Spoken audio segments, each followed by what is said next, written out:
আল্লাহ আমার রব, এই রবি আমার সব। দামে দামে তুন মনে তারি অনুভব। তোমার দুনিয়াতে আমি যেদিকে তাকাই, অথই নিয়ামতে ডুবে আছি সবাই। পাক পাখালির গানে শুনি তসবি কলরব, তসবি কলরব। আল্লাহ আমার রব, এই রবি আমার সব। আসসালামু আলাইকুম, আলহামদুলিল্লাহ, আসসালাতু ওয়াসসালাম আলা রাসূলিল্লাহ। প্রিয় দর্শক, আপনারা যারা দেশে আছেন প্রবাসে, সবাইকে জানাই অনেক অনেক প্রীতি ও শুভেচ্ছা। শুরু হলো এনটিভি আয়োজিত এবং লাভ হলো নিবেদিত অনুষ্ঠান আপনার জিজ্ঞাসা। আপনাদের সাথে আছি আমি জয়নুল আবেদিন আজাদ, আর আপনাদের মনে জাগা প্রশ্নের জিজ্ঞাসার জবাব দিচ্ছেন বিশিষ্ট আলেম ডক্টর মোহাম্মদ সাইফুল্লাহ।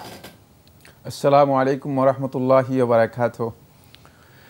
প্রিয় দর্শক, চলুন তাহলে জিজ্ঞাসার জগতে। শুরুতে একটি ইমেল, এটি পাঠিয়েছেন আসাদুল মারিয়াম। লিখেছেন, আমি একজন প্রবাসী, আপনাদের অনুষ্ঠান নিয়মিত দেখি। আমার কিছু প্রশ্ন: এক,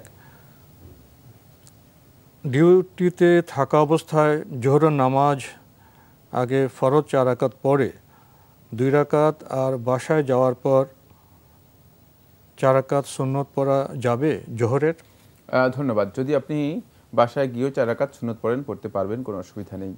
তবে জোহরের সুন্নতের কাবলিয়া যেটি রয়েছে, অর্থাৎ যে 4 রাকাত সুন্নত সালাত জোহরের ফরজের আগে পড়া হয় থাকে, উত্তম হচ্ছে সেগুলো ফরজের আগেই পড়া। সুন্নাহ হচ্ছে ফরজের আগেই পড়া। কোনো কারণে যদি কারো ওই কাবলিয়া যেটি জোহরের আগের 4 রাকাত সুন্নাত যদি কোনো কারণে তিনি আদায় করতে না পারেন, আর তিনি যদি কন্টিনিউ করতে চান, তাহলে তিনি পরেও আদায় করতে পারবেন। সেটা একেবারেই জোহরের শেষ সময় পর্যন্ত তিনি আদায় করতে কোনো অসুবিধা নেই, তিনি আদায় করতে পারবেন, জায়েজ রয়েছে। আমরা জানলাম বিষয়টি সম্পর্কে। আরও লিখেছেন, আমি একটা কোম্পানিতে চাকুরি করি। গাড়ি নিয়ে অনেক জায়গায় মাল দিতে হয়। অনেক সময়ের কারণে আমি শুধু ফরজ নামাজ পড়ি, সুন্নত পড়ার সময় হয়তো বা পাই না।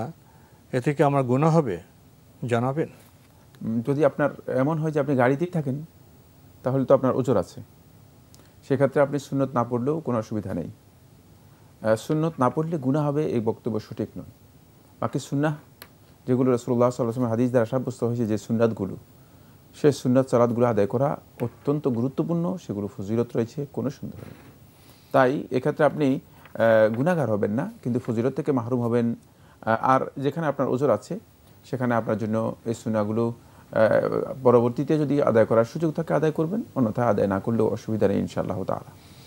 আমরা জীবন ঘনিষ্ঠ প্রশ্নটির জবাব পেলাম। প্রিয় দর্শক, আরও একটি ইমেল পাঠিয়েছেন আবুল কাশেম জামালপুর থেকে। লিখেছেন, আজানের পর হাত তুলে আজানের দোয়া পড়া, এটি কোনো সহি হাদিস দ্বারা কি প্রমাণিত?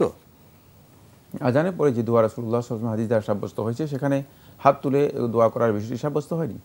সুতরাং সুন্নাহ হচ্ছে হাত না তুলেই তিনি দোয়াটা পড়বেন। আল্লাহুম্মা রাব্বা হাযিহি দাওয়াতি তাম্মা ওয়াস সালাতিল কাইমা আতি মুহাম্মাদিল ওয়াসিলা ওয়াল ফাদিলা, এই যে দোয়াটি রয়েছে, দোয়াটি আপনি হাত না তুলেই পড়বেন, এটাই হচ্ছে সুন্নাহ।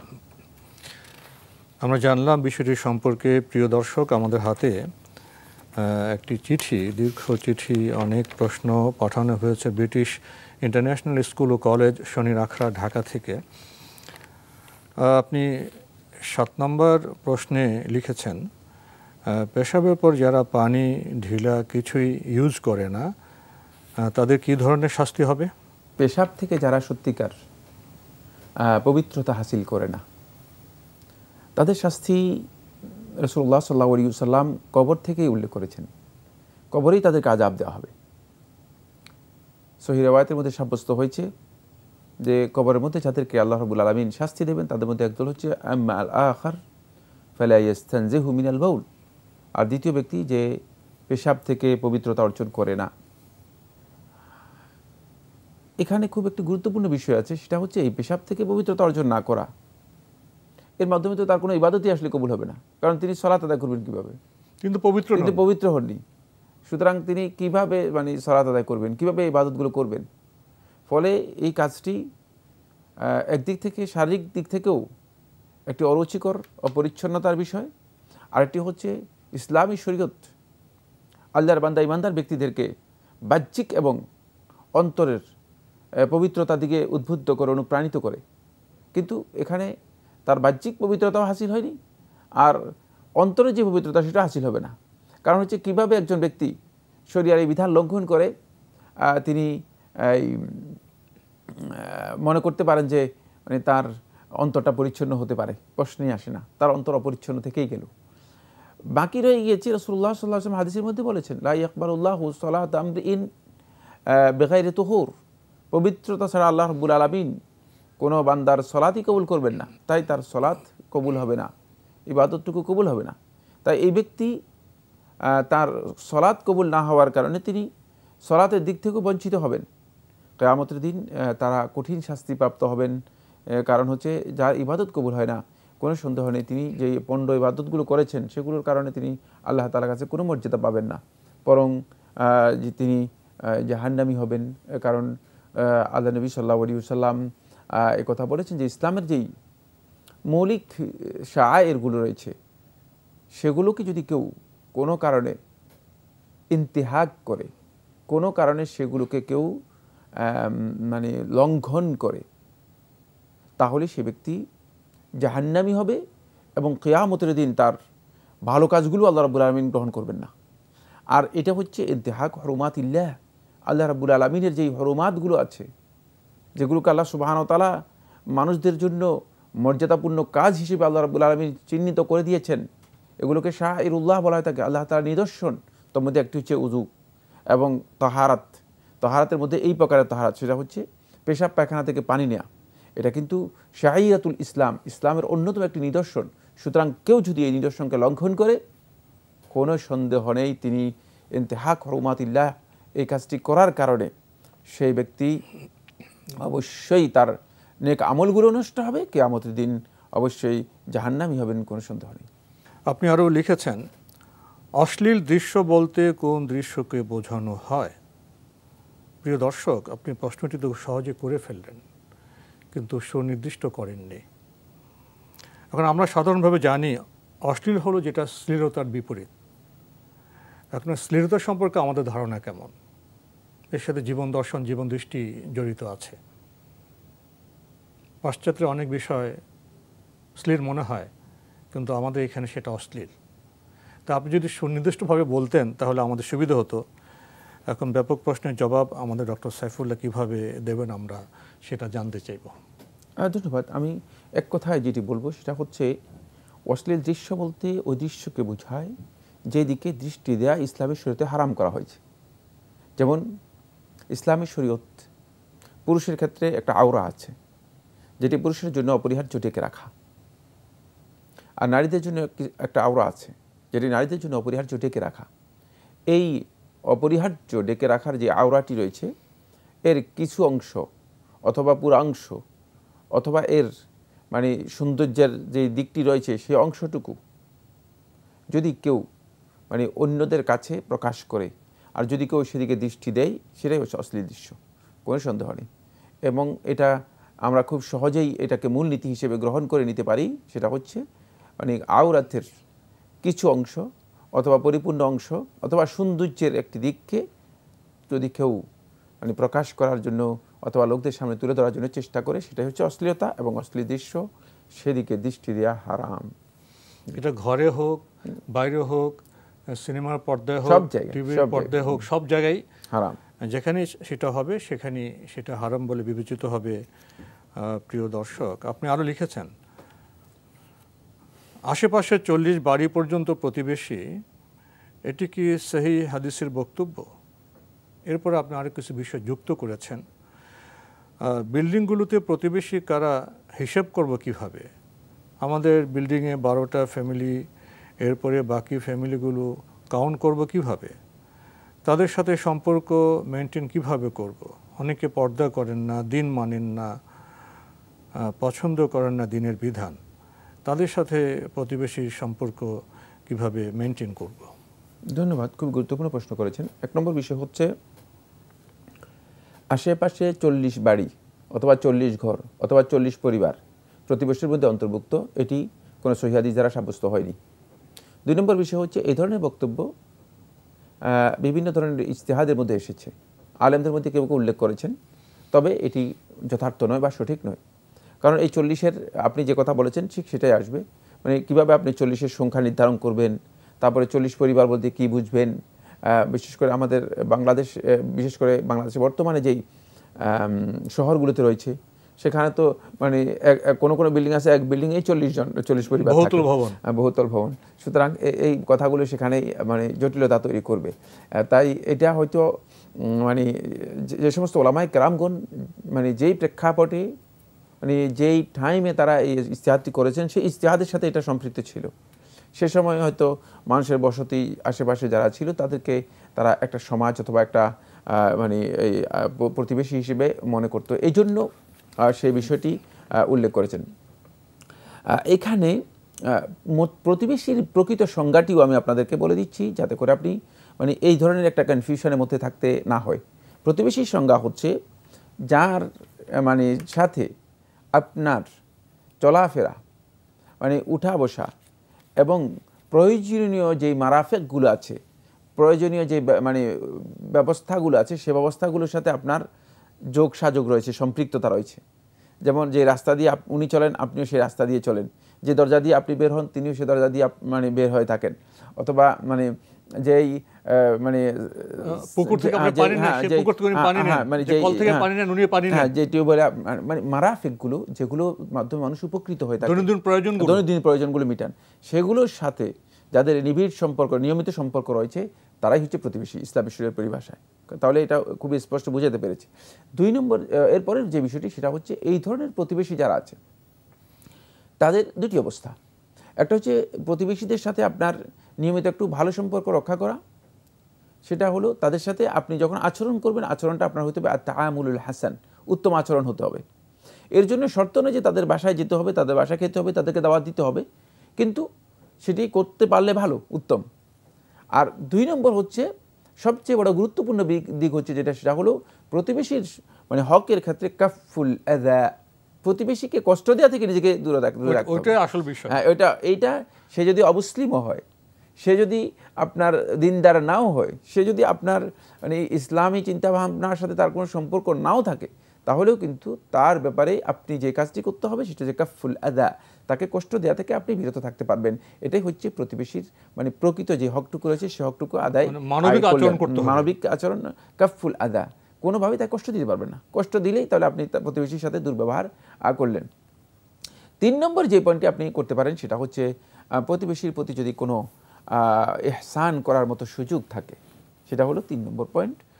এটি প্রতিবেশীর হকের মধ্যে আসবে, সেটা হলো কোনো ইহসান করার মতো সৌজন্য আচরণ করার মতো যদি সম্ভব থাকে সেটি আপনি করতে পারেন, করলে ভালো, না করতে পারলেও ইসলামের জন্য আপনাকে বাধ্য করবে না। আপনারও লিখেছেন বাড়িতে যেসব নারীরা সেলাইয়ের কাজ করেন তারা অনেক সময় অ্যাকুরেট হিসাব না বোঝার কারণে কাস্টমারদের বলেন যেমন 3 গজ কাপড় লাগবে ড্রেসটি বানাতে, কিন্তু দেখা গেল কিছু কাপড় বেঁচে গেল। এটার কারণে কি অপচয় হবে, গুনাহ হবে? না, না জানার কারণে কোনো গুনাহ হয় না।